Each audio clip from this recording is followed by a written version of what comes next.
Are you using the wrong lens for your portraits? Because if you are, you might be ruining your photos and not even know it.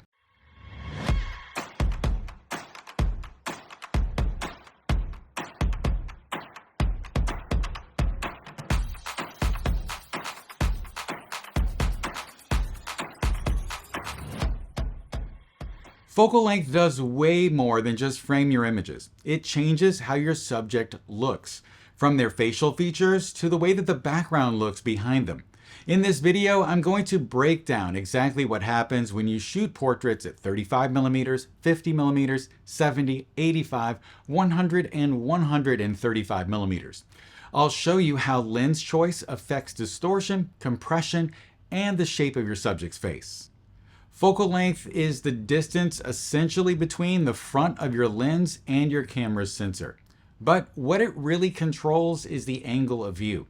A wide-angle lens has a wide angle of view.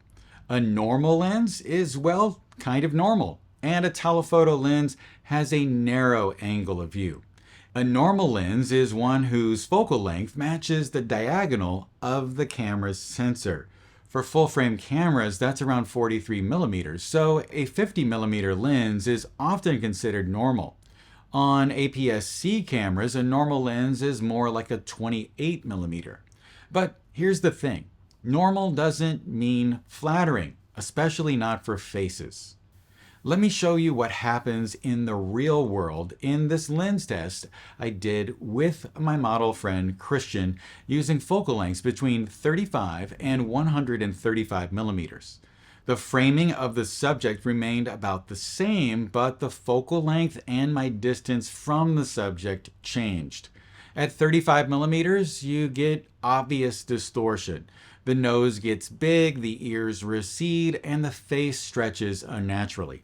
50 millimeters helps a bit, but the distortion is still there. At 70 millimeters, the features start to relax, but by the time we hit 85 millimeters, everything looks natural and proportional and flattering. 100 millimeters and 135 millimeters offers very similar results.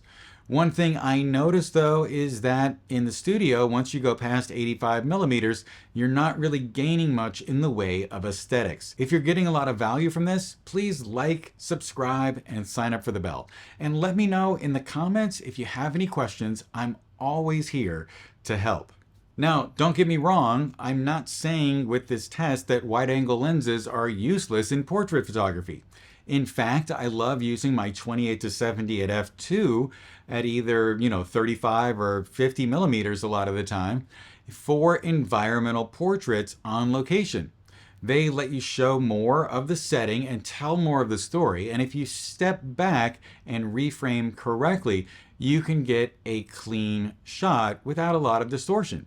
But if you're close up to the subject, that distortion is going to creep in fast and things are going to start to look strange.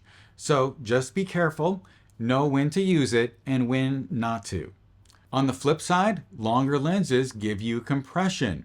They will flatten your background, often bringing it closer to the person or making it look like it's closer to the person. Very nice and compressed, but also nice and out of focus at the same time because of the limited depth of field of longer lenses.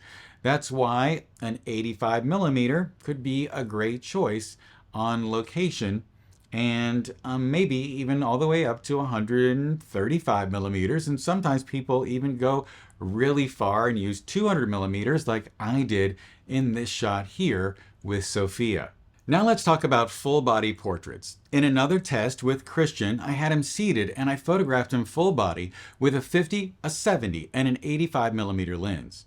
At 50 millimeters, I had to raise the camera slightly to keep him in front of the background, which changed the perspective and made his head look a little off. At 70 and 85 millimeters, I could lower the camera and the proportions just looked better. Less distortion, more presence, and more control over the background. So if you're still just reaching for whatever lens you find first in your camera bag or using a 24 to 105 and standing willy-nilly wherever you want to and zooming the lens so that the framing looks right, it's time for you to be more intentional. Your focal length affects more than just the framing from where you're standing right now. It shapes the way your subject looks, the depth in your background, and the emotional feeling of our image. And if you want to take this even further, I've teased depth of field a few times during this video, and lens choice is only one part of what goes into determining our depth of field.